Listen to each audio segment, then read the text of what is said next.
Hello, everyone. My name is Kavita Milwani, and I am with Aligned and Soulful Success. And today I want to talk about empaths as high achievers. So often I hear from people that they don't believe they've accomplished enough.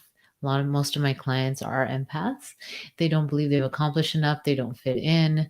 I have some clients who are burnt out because they tried to fit into society in the way that they were told that they had to. And so they had a hard time. And now they're wondering, can they ever accomplish anything? So, first, I want to say it's a misconception that empaths are not high achievers. Most actually of the empaths that I've worked with are high achievers and are actually really doing and accomplished a lot in their lives and are doing, if you looked at them on paper, they are doing really well. And they are what you would consider in a definition of highly successful. Now, what happens though for a lot of them is they don't feel necessarily the connection to what they're doing, or they are pushing themselves beyond in a different way, right? So empaths can work hard. It's just how you approach work. How do you approach being around people? How you approach a lot of things. Those are what needs to be examined when an empath is wanting to achieve their purpose and achieve goals, right? So first I want to talk about what a high achiever is. So a high achiever is someone that is like an ambitious person, is looking to reach their goals and work to reach their goals, are constantly growing, evolving, learning, and they usually this with any positive attribute there's a downside, right? And the downside is that they never feel like like actually celebrate or rarely celebrate their accomplishments, and they always feel like there's more that they need to do. Okay. And so that's some of the characteristics of a high achiever, right? And an empath is a person that has the ability to be able to connect at a deep level because they have their mirror neurons are they have more mirror neurons, so they're able to really connect emotionally with people and care at a deep level, like truly care at a deep level about other people and what they feel and what they think. So this can be a really wonderful tool in the world. And it's often something that people don't get to experience. They don't get to experience the feeling of truly being seen, heard, and valued, and their opinion being valued, right? And so this is one of the reasons I believe that empathy is really important in leadership. And I know that that's something that's being talked a lot about, but actually, empaths can be great leaders and actually high achievers. Now, it is about honoring how you function, it's about how you connect and being in alignment with your values. And so there's a lot of things that you may have to do differently as an empath to really feel aligned and want to continue down the path of high achieving and feel connected with that. But it's possible, and I think it's very much needed in the world, and that's something that I love helping my clients do. Um, and and learning how to step into their fullness of strength, step into whatever leadership is, whether it's in a corporate situation or any other work environment, or as entrepreneurs. So that's another misconception that often is out there, that empaths can't be entrepreneurs and business people, which is not true. Okay. And so I think that it's really important for empaths to be able to fit in society and be part of society and contribute to society. the age of the loudest person in the room gets all the attention. I mean, I think that's in some ways worse than before, but in other ways, there's platforms like this where the loudest person, and I've never been the loudest person in the room, also has the ability to speak about what they want to share, to be able to share things in a different light. Right. And so, as there's more of these opportunities, then it's easier for people that consider themselves empaths to be able to step into these roles, right? And so, um, just so I talk a little bit more about the high achieving part. So often empaths actually are high achievers because as children, they were given the messages and received conditioning that they're not, there's something maybe wrong with them, right? Because they would see other kids that are able to do things in a certain way and they don't do it the same way, and feeling like, oh well, maybe there's something wrong with me, or maybe they feel like more emotional, or maybe they've been labeled as sensitive, right? So there's lots of ways where we normally as humans compare ourselves to others, and when we're comparing ourselves and we feel like we don't measure up, then it's a human kind of need to fit in, and because we need society, we can't survive really on our own. And so we try to figure out, how can I fit into this world? How can I be part of the community? And these are usually subconscious processes that happen as we're being conditioned, right? And often what happens is, we, and I should say we because I'm also an empath, are really good at learning, good at studying, and good at really focusing on things that we can accomplish, usually on our own, right? And so we get things done, right? And we accomplish a lot. And we figure out that, oh, when we accomplish things, and maybe this starts with school, right? You get good grades, and you study hard, you show up on time, you care about, maybe respectful of the teacher because you connect with her or him, and feel like you can see that it can be hard sometimes in the classroom, so whatever the things are. And you then receive that validation from maybe your family, from siblings, aunts, uncles, whatever, as you're accomplishing your goals, and maybe even from teachers, right? And so as you receive that validation, then you feel a sense of, okay, this is good, this is safe, this is how I can belong, and this is how I can be seen and heard, and all the things that we all want, right? So then that becomes how you function in the world.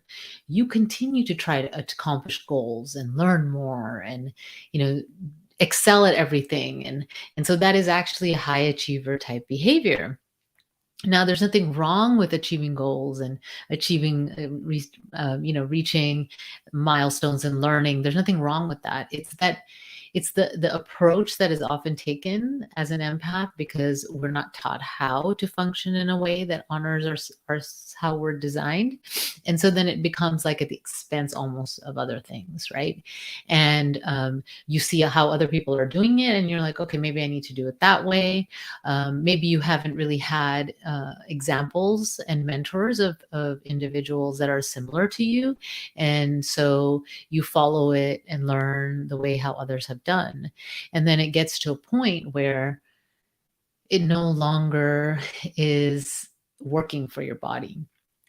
So a lot of people come to me at a certain point in their life where they start to maybe develop some health conditions because they've been pushing themselves in the way that is not in alignment, and they're ready, or they've left their careers, or they're ready to change their careers. They're usually some kind of burnout, and they just don't know what to do next, right? And often they feel like there's something wrong with them because they see other people in their industry, maybe colleagues that seem to be doing fine, but they aren't, and they know they're not fine. And so there can be a sense of feeling less than, something's wrong with them, not measuring up, right? That can happen. And so as I work with people that are empaths and want to really step into their strengths, it's really important um, for everyone to know what their strengths are. What are the things that they're good at? What are the things that they enjoy? And what are the things that they value? Right? What do you value? What is important to you? And as you are able to really be clear about those things, and I will say sometimes it can be very hard, especially to know what those things are, especially if you have been just trying to fit in to society and you've been doing the things and fitting the values of what society tells you is important, right? So, for instance, if you have been told that, you're not successful unless you have a family, right? For some people, they don't want to have family. They don't want to have children or they don't want to have a partner, right? And that doesn't feel like it's a necessity for them to be designed to be defined as a life of success, right? And I know even culturally, there is a lot of pressure that there are so many successful, accomplished, and they're happy people, um, and they get a lot of pressure from their family of origin that they need to find a partner, and their life is not going to be complete without one, right? And it's like, especially for women, there's kind of like a deadline, right, that needs to be reached, which puts a lot of pressure on people. So we follow what society tells us is the definition of success and often do things without thinking because we're conditioned to believe that this is the way. And then we get to a point where we've accomplished a lot, we've done all the things, and there's this internal kind of sense of, is this all there is?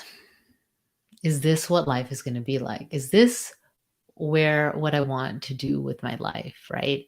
And a lot of people get to this point maybe around midlife, right? Which is often when the midlife crises happen, right? When there's a sense of like how fast time has passed and, knowing, facing more of your mortality and this idea of like, is this how I want my life to be moving forward? Is this how I want to spend the time that I have left? And so there's a lot of questioning that happens at this time.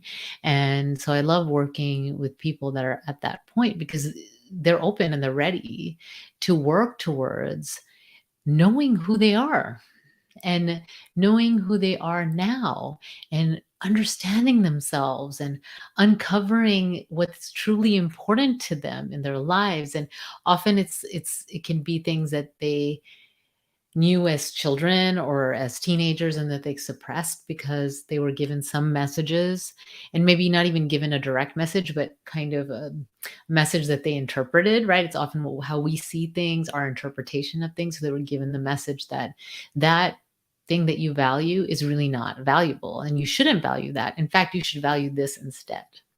Okay. And so, how much of that has happened over the years? And then you get to this point and look back and say, huh, why did I make those decisions? Right. Now, I don't believe it at looking back on your life and in regret and saying, like, I wish I could go back in time and see what was different. Right. But instead, it's taking those lessons and moving forward and starting to see how you want to live in alignment now and who are you now and what's important to you now.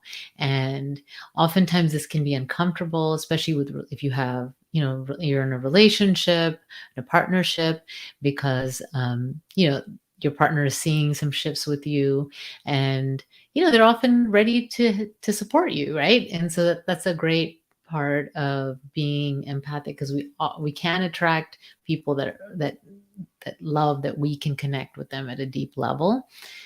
Sometimes the narcissist things can happen. That's a different conversation.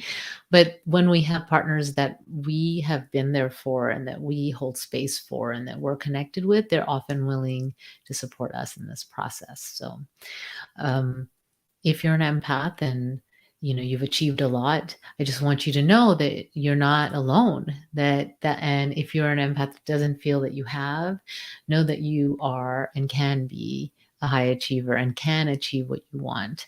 And if you don't want to be, you don't have to be. But I wanted to dispel that myth that empaths can't be high achievers. And actually, in fact, they often are, right? And it's an adaptive behavior. And I'd explained a little bit about that in the conditioning from childhood and why that happens. So, if you are an empath and you are ready to make changes in your life, and you know that you need to change your career, or you just left your career and you're burnt out, then these I love to work with people that are in these spaces, and it's something that I've been able to help so many move beyond and into a meaningful, purposeful, and even successful life. Okay. And so and if and if it's not me, if it's somewhere else, receive the support. There's so much value to having someone that is not a friend or family member to be able to connect with and to see and support you, and to be able to see things in a way that you may not be able to notice, right? And so that's part of the value that a coach can bring to your life. Um, so I will continue. I'm going to be doing a series on empaths and different myths that are about empaths, and even some different careers and trajectories of careers, and even businesses, entrepreneurship that I've seen over the years and that I've learned about, that maybe you are considering as an empath, or you're actually in and not sure if there are others in there. And so I'll also be talking about how to be in these types of careers in a way that honors who you are. And so until next time, take good care. Bye.